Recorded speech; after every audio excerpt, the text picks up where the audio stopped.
Hey, I'm Zach Grosser. I'm the owner and managing director of Zacht Studios. We're a design agency that focuses on presentation design, helping companies tell their story, fundraise, do other kinds of pitches, important presentations, and more. I'm based in Amsterdam, but I'm originally from the United States. I started my presentation design career at the Apple Store when I was teaching Keynote.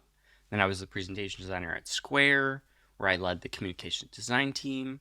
And then I worked at Figma teaching design education and doing European community after I moved to Amsterdam. Today we're going to talk about persuasive presentations. Now, we want our presentations to be persuasive because we want to accomplish something, right? And that could be a lot of different things. You could have a idea or feature or product that you're trying to get buy-in across your organization. Or you might be a designer that's looking for a job, given there's been a lot of layoffs lately. There's also a lot of designer training. There's lots of reasons you might be applying for a job.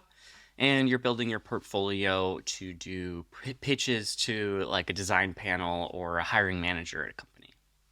So what we want from them is something very specific, and I'm going to help you with that today. But first, before we get to persuasive presentations, we just want to make good presentations.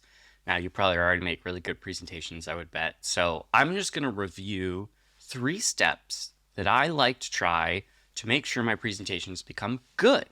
Then we'll do persuasive. So, what makes a good presentation? Well, the fundamental thing is the story.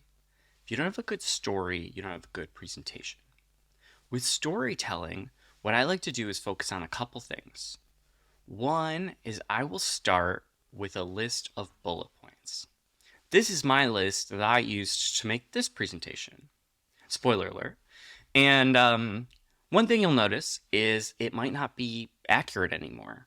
If you finish this video and then come back to this point, I would bet there's a lot of things that have changed. That's okay. The presentation building process is very iterative, but at least I have a starting place. Now, the reason I want to start with bullet points is because I find that as soon as I start going to a slide tool, start dropping ideas there, I start thinking of all the other slide stuff. I start thinking about the typefaces and type sizes and how I'm organizing the information on a page. I start picking colors. And I've got now my ideas across different slides. I can't really look at them all at once. If you start with bullet points, you're going to be less distracted.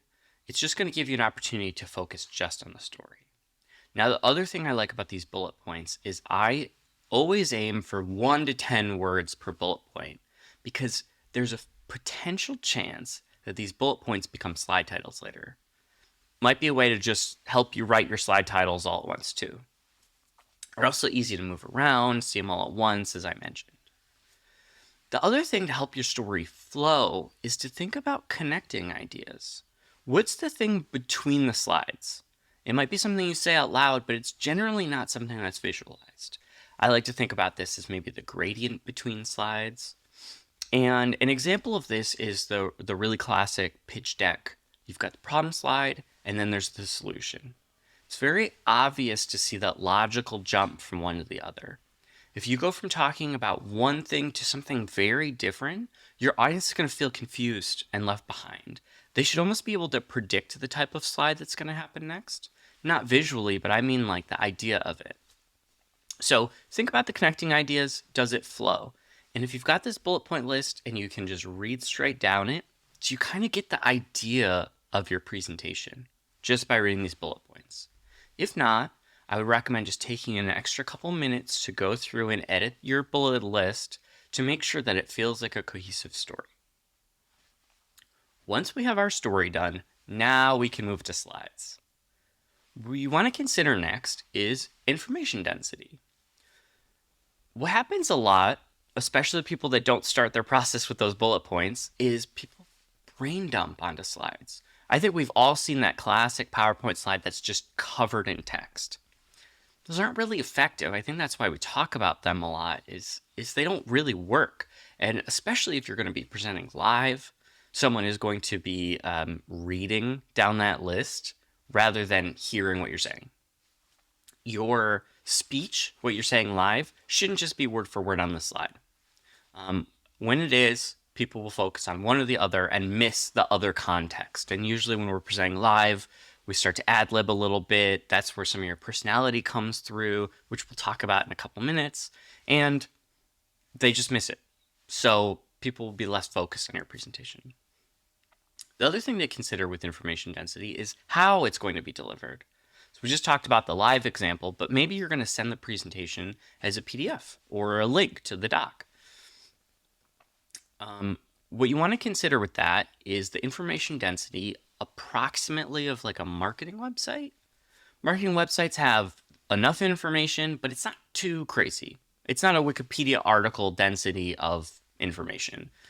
What happens on a marketing website is someone's going to read down it. It's also going to follow a story. There's a lot of similarities between web design and presentation design. And they're going to get a good idea of what you're trying to tell them without being overwhelmed, hopefully. And since we're talking about the information density of a PDF version versus a live version, sometimes you're going to need to make both. You're going to be presenting in front of a group of people over a Zoom meeting or at a big talk. And you're going to want that version that has a little bit more context on it, a little bit more text that people can read later or earlier before your meeting or before your talk. Here is a slide example with the same information. They both start with the same information, but they've been edited, designed for the different use cases. The top one here is more dense. This is meant to be read without a person presenting to it. This is going to be sent ahead or left behind after a meeting. The lower one is going to be presented to. It has less of the context on the slide, and so we can focus more on the visual design and just making it appealing to look at. Speaking of how the slide looks, the third step to a good presentation is visual design. With visual design for slides, there's a couple things that I like to keep top of mind. One is consistency. Here's an example of slides where the left side of the page is the same on every slide. Everything's left aligned to the same point. All the slide titles are in the exact same place. Now, the reason we want consistency is actually because the lack of consistency is what can be distracting to our audience. If you go from one slide to the next and an object is in a slightly different place than it just was, sometimes that becomes noticeable. The slide title starts to shift around. Sometimes that can distract your audience. They might notice that. They're not noticing the consistency necessarily. It's the distraction that we don't want. We want them focusing on your content, your speech, rather than, oh, something moved weirdly out of the corner of their eye. That's distracting to the human brain. The other thing that we want to focus on is simplicity. Now, this is very related to that information density that we were talking about earlier, but this goes a little step further. This slide was originally a spreadsheet. It was a spreadsheet on a slide of numbers. There's a couple ways to deal with that. Sometimes that's what we're doing if we're going to, do a PDF leave behind. But this slide needed to be presented, and it needed to get right to the point. So you can take numbers and visualize them, or you could pull out the numbers that are most important, or highlight the row or column or even the cell that has the most important information that slide needs to talk about. So here we've moved to a simple visualization of that information rather than the dense information. Another visual design element to think about is how glanceable something is, or the visual hierarchy. When I worked at a museum, my first job was at the Corning Museum of Glass. I learned that the average piece of art in a museum gets looked at for about 4 seconds. I thought that was pretty short, but as we hear from companies like DocSend that do analytics on slides, that's typical for most presentation slides too when someone's clicking through them and viewing the PDF of them. So what we want to do is take our most important information on the slide and make it the first thing people see. Imagine someone just glancing at your slide. What's the takeaway? On this slide, what we've done is we've amplified the numbers. We've used color and size and also visual simplicity. Again, removed some information density to call out the most important information, bring in the viewer, make them more interested in what that slide is saying. So think about your slide in a hierarchical way. What's the most important thing, then the second most important thing, then the third most important thing, etc. And then rank them visually that way too. And then the other thing to remember with visual design is starting with the content. With the content first and then designing the content, your designs are going to look intentional. They're going to be custom to that specific thing that your slide's trying to say. The alternative is starting with the visual design and then trying to shoehorn the content in. Maybe it's a template you really like or a layout that you had in mind before the content was written. And sometimes what that does is it deprioritizes the important content. So as we're thinking of that visual hierarchy, we're thinking of the most important thing. You want to make sure that the design is based on that. Okay, so you start with the story, you've considered information density, and then you've done your visual design. Now you've got a good presentation. Congratulations. But we want our presentation to be persuasive. So there's 3 more steps for a persuasive presentation. Now, a persuasive presentation also is a good one, so this is actually cheating. There's actually 6 steps, the 3 you just learned in good presentations. Then we're going to add 3 more to make them more persuasive. The first is audience. You want to understand your audience and what their goals are. So let's come back to those 2 examples from the beginning. There's a feature or idea that you're trying to get buy-in from the other side of your company. Maybe it's a team you don't work with often. You want to find out what their goals are.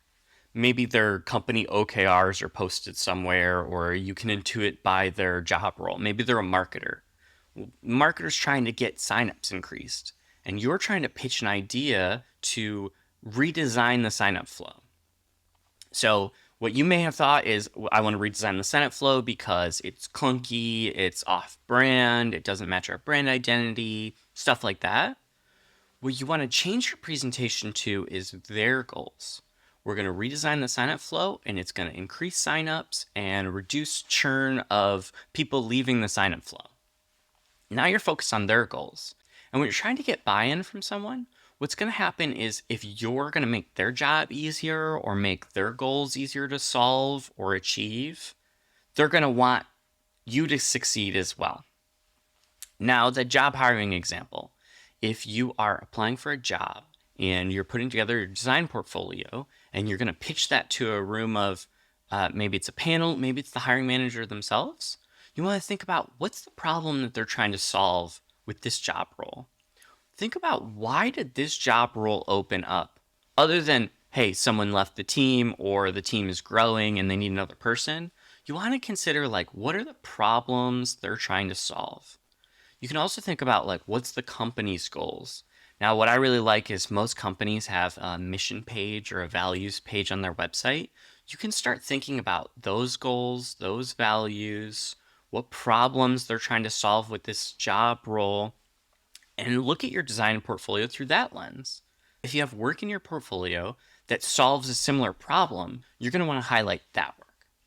The second step to a persuasive presentation is making your presentation more memorable. You want to be remembered because if in that example of a design portfolio that you're presenting for a job, they might be interviewing other candidates after you. And in a week or 2 weeks when they're deciding on who to hire, you want to stand out in their memory. Or in the example of the sign-up flow redesign project that you're proposing, when it comes time for budget and you're not in the room for that conversation, they're going to remember you and go, oh, we need some budget over here for the sign-up flow, right? So, some strategies to make your presentation more memorable. One is to have an emotionally intense moment. Now, I'm not talking about a jump scare that's going to happen to make your audience have a fear response so that they remember your presentation. I think telling a relatable story can be emotionally intense for them, and that goes back to our last point of understanding our audience. If you understand them, you can relate to them better. Or you could have a unique visual. If this is your design portfolio, hopefully your visuals are unique and that stands out on its own. But any kind of presentation, a unique visual can stand out in memory. Another thing that you can do is repetition. Now, at the end of the good presentation section of this video, I recapped the 3 steps. At the end of the whole video, we're going to talk about all 6 steps again. Repetition could be really helpful for memory. And speaking of the end of the presentation, I like to have a call to action. Ask something for my audience to specifically do. I love that a lot of presentations end with a thank you slide, but I think that slide should have an action on it as well. Oftentimes you'll see a social media handle or an email address. Those are CTAs in a form, but I like to be more explicit. It could say, hire me. It could say, please approve my project. Any kind of CTA that you're asking your audience to do something can be really helpful and memorable. I'll have a CTA at the end of this presentation. And the third step to a persuasive presentation is confidence. And this is your confidence. And another way to talk about this is comfort. When you're more comfortable, your audience is going to feel more comfortable. And that's going to let them be in a place where they can be persuaded, where they're going to enjoy your presentation or do that CTA that you want at the end. So, a couple ways to be more confident. One is to rehearse. This is just like if you were going to run a race or take a test. These are other high pressure moments. You don't just cram the night before a test and then take it. You study. For a race, you might practice, right? You might practice for months even. For a presentation, I recommend rehearsing. I like to rehearse with a video recording. What a video recording does is it allows you to add a couple feedback loops into your presentation. It allows you to iterate. If you watch the video, you can say, oh, I need to change the script here, or, oh, the visual design isn't consistent here. It gives you an opportunity to make your presentation better. You can also rehearse with a trusted friend or coworker, get their feedback, integrate that. Now what we've done is we're not just practicing our presentation, we're also improving it as we go along. This gives us a lot of opportunities to reassert all of the good presentation and persuasive presentation steps so far. Is we can look at it, we can get feedback, and we can keep iterating on this. Presentation design is very iterative. Now, another aspect of presenting is public speaking, and lots of people, including myself, don't like public speaking, and that's the part that makes them nervous, that makes it feel like a test or a race. And so I've collected some public speaking tips over the years. I don't claim to be an expert, but here's some tips that I think are really helpful. Planting a friend in the audience. So maybe that trusted coworker or friend that you rehearsed with, put them in the room so that if you're up on stage and you get nervous at people looking at you or the important person you're trying to convince of your idea, you have a friendly face to look at. The other thing you can do is just to know yourself. So I know that I get nervous for presentations, and that leads to me not sleeping a ton the night before, which then I compensate with by drinking a bunch of caffeine. And then I'm still nervous, so I skip lunch. And all of a sudden, it's time for my presentation, and all of that caffeine in my body with no food to absorb it. Do you know what I'm doing? I'm talking super fast. So I know myself. And so what I do is I remember to talk a little bit slower during a presentation or have like decaf cup in the middle of the day rather than another coffee. Other things that you might know about yourself to make yourself more comfortable. Wear your favorite clothes. I have a favorite pair of socks that I wear for my presentations. I also know that when I'm nervous, I just over and over in my head think about it, and that's why I'm not sleeping so well the night before. So I distract myself. I might go for a walk and listen to music or a podcast the day of my presentation. And the other thing to make yourself more comfortable is to prepare for things to go wrong. And what I mean by this specifically is technology. The technology we work with every day, it has problems. I think we are all familiar with a tech issue that we didn't expect to show up and ruin our workflow or destroy a project or whatever it is. So preparing for technology issues that could happen during a presentation can be really helpful. If you are speaking in a space that's unfamiliar to you, maybe it's at a conference, try to get one of those rehearsals in the space. This is going to give you a lot of tips on what the technology and space issues could be. Maybe it's not your computer that the presentation is going to be on. It's going to be on another computer. Well, is that computer using the same software? Is it the same operating system? What is that setup like? Or maybe the space has an old projector and the colors just aren't as bright as they used to be. Or there's a window and a projector and the projector's not that bright. And now you know you need to increase the contrast on your slides.